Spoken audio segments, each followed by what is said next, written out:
అక్కడికి పారిపోతా ఉంటా.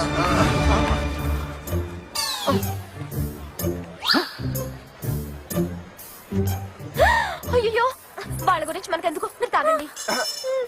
అబ్బా తాగండి. పట్టుకో.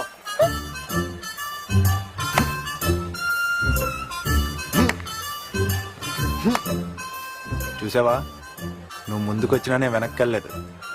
అంటే నువ్వంటే నాకు భయం లేదు. భయపడ్డావా అన్నా? అదే జేబులో చేయి పెట్టాడే ఏంటా అని. గోలీలన్నా.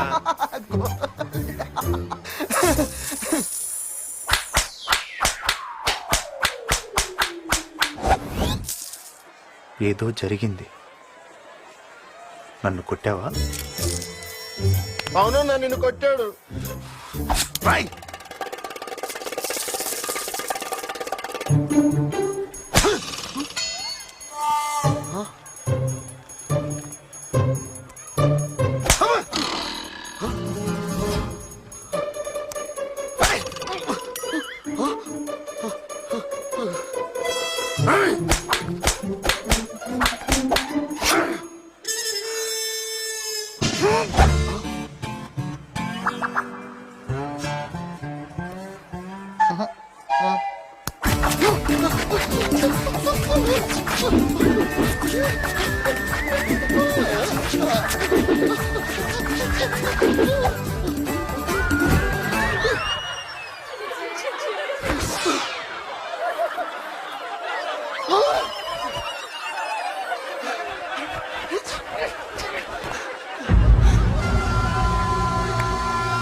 గొడవైపోయిందిగా, ఇప్పుడైనా తాగండి.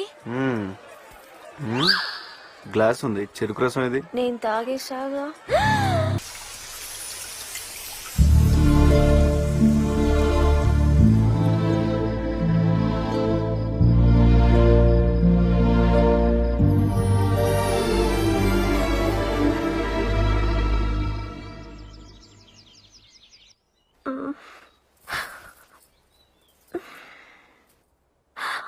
తెల్లారిపోయింది. పిన్ని తిడుతుందేమో.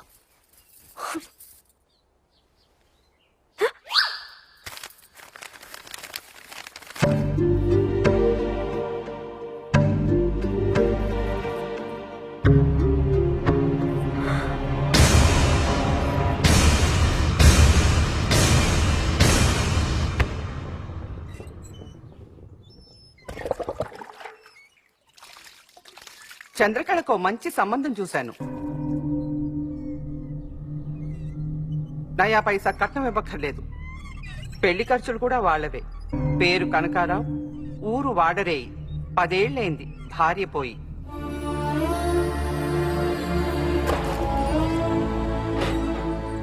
ఆగండి.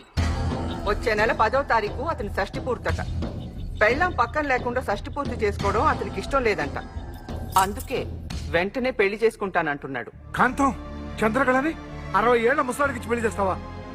అన్యాయమే. అన్యాయమే. ఏ, నువ్వు నన్ను రెండో పెళ్లి చేసుకోలేదు? నాకొక న్యాయం, నీ కూతురుకు ఒక న్యాయమా? అదంతా నాకు అనవసరం. ఈ సంబంధాన్ని మాత్రం నేను ఒప్పుకోను. చంద్రకళకి అసలు పెళ్లి కాకపోయినా పర్వాలేదు. తదాస్తు. నీ నోట్తో నువ్వే అన్నావుగా. సరే, దానికి పెళ్ళే వద్దు.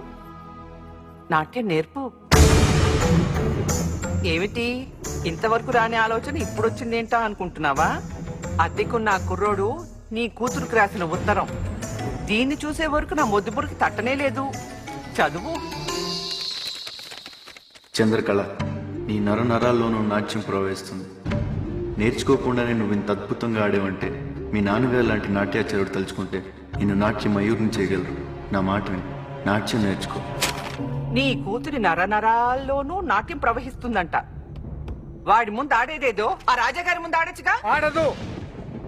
చంద్రకళకి నాట్యం నేర్పను. నాట్యం నేర్పక పెళ్లి చేయక మరేం చేస్తావయ్యా? దాంతో వ్యాపారం చేస్తావా?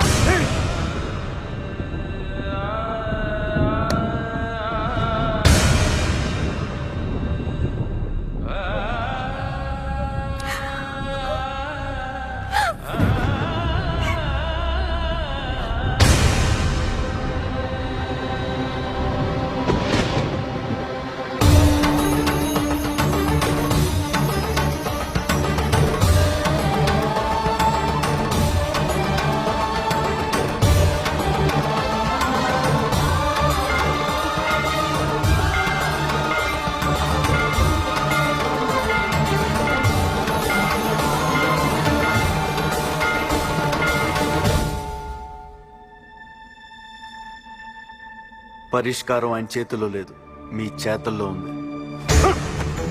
ఎవర్రా నువ్వు? ఏం తెలుసురా నీకు? తెల్ల కాగితం మీద నల్ల సిరాతో 4 ముక్కలు రాసేస్తే అయిపోయింది అనుకుంటున్నావా? మమ్మల్ని ఉద్ధరించేశాను అనుకుంటున్నావా? నాట్యం మా రక్తంలోనే ఉందన్న విషయం నువ్వు చెప్తే గానీ మాకు తెలియదు అనుకుంటున్నావా? మరి అన్నీ తెలిసి చేతులు ముడుచు కూర్చున్నారే. చేతగాక కాదు, చంద్రకళ నాట్యం నేర్చుకుంటే ఏం జరుగుతుందో నాకు తెలుసు కనుక. ఏం జరుగుతుంది? సర్వనాశనం జరుగుతుంది. చంద్రకళ జీవితం ఆ జమీందార్ చేతుల్లో పడి చిన్న భిన్నమైపోతుంది. పరమేశ్వరుడి ముందు జరగాల్సిన నాట్య నివేదనం ఆ అధముడి ముందు జరుగుతుంది. మా ఇంటి ఆడపిల్ల శివుడి ముందు తప్ప ఎవరి ముందు ఆడదు, ఆడరాదు.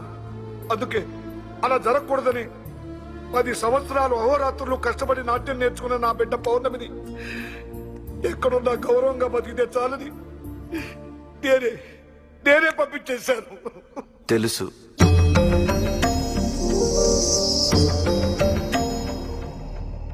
ఏమన్నా? నాకు తెలుసు. ఎవరు నువ్వు?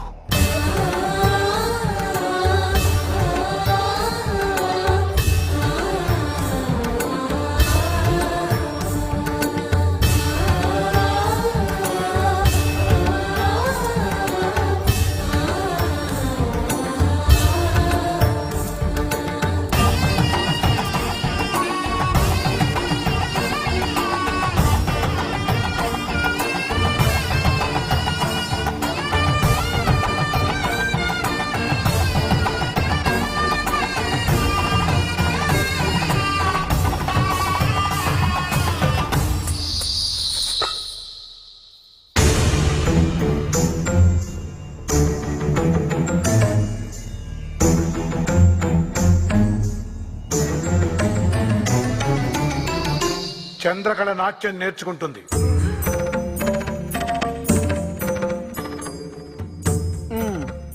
ఆ మాట దాన్ని చెప్పమను.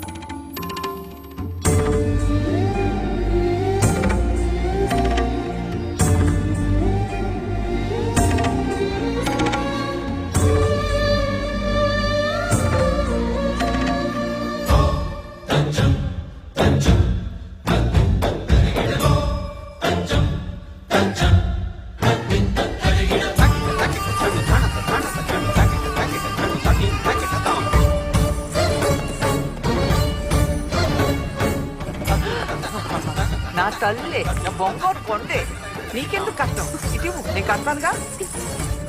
వెళ్ళి ఆ కనకారావుకి చెప్పు వేరే సంబంధం చూసుకోమని. అలాగే రక్కో. నీ పాయసం అంటే ఇష్టంగా ఉండు, నేను వెళ్ళి తీసుకొస్తాను. నాకు చేతులు కాళ్ళు ఆడట్లేదు.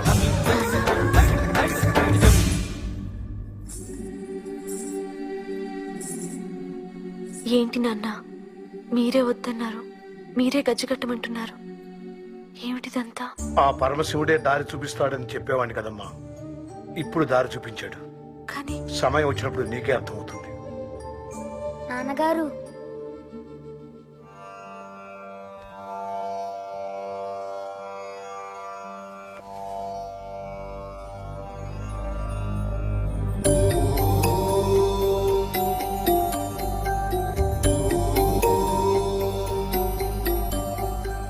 భవ్యమైన ఆత్మభావం, రమ్యమైన జీవరాగం, నవ్యమైన